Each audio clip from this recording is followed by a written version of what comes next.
Selamat beristirahat, Sengoku Basara. Entah siapa yang inisiatif bawa-bawa game full bahasa Jepang ini ke Indonesia, tapi ya franchise Sengoku Basara, salah satu game musuh terbaik yang pernah hadir di Indonesia ini pun nampaknya bisa mengalami krisis juga ya.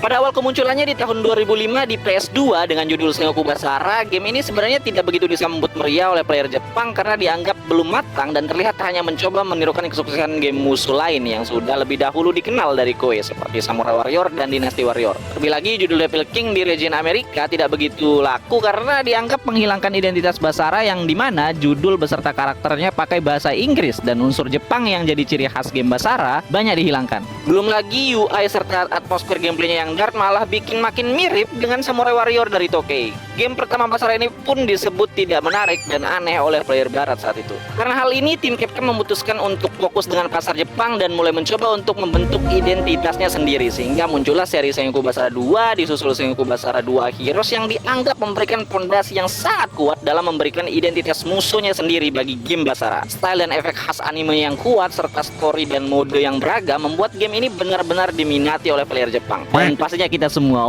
suka baby, apalagi hadirnya anime Basara bikin game ini semakin dikenal. Sampailah kita pada puncak kesuksesan karirnya, Capcom berhasil merilis game Sengoku Basara 3 dan Sengoku Basara 3 Utage di PS3 dan Wii. Jujur ini game memang bagus banget sih, yang mendapatkan kesuksesan terbesar dari sisi penjualannya karena bagusnya marketing Capcom serta gameplay, grafik dan story-story yang ada dalam game ini. Belum lagi Capcom juga merilis anime Basara season 2 bahkan sampai dengan movie-nya yang membuat basis fans game ini semakin kuat. Kesuksesan franchise Basara ini relatif stabil karena mempertahankan kualitas dengan merilis beberapa game setelahnya seperti Basara 4 dan Basara 4 Sumeragi. Tapi di titik ini penjualannya nggak sebanyak Basara 3 dan fanbase-nya nggak tumbuh atau bertambah banyak lagi. Mungkin karena merasa terpukul akan hasil ini, Capcom pun mencoba buat ngide dan mulai buat kesalahan terbesarnya. Capcom pun hadir dengan tipe permainan yang relatif baru dengan fokus kepada story saja dengan merilis game Sengoku Basara Sanada Yukimura Den. Namun game ini malah menuai banyak kritikan dan dianggap sebagai downgrade serta kejatuhan franchise Basara karena kurangnya konten dan fitur di dalamnya. Lanjut, Capcom juga mencoba mencari penggait baru lewat game mobile berjudul Sengoku Basara Battle Party, tapi masih nggak mendapatkan banyak perhatian, bahkan sampai bikin game mobile ini pun ditutup. Dan pada akhirnya karena semua kegagalan dan kritikan tersebut, dari sejak game Sengoku Basara Sanada Yukimura Den dirilis pada tahun 2016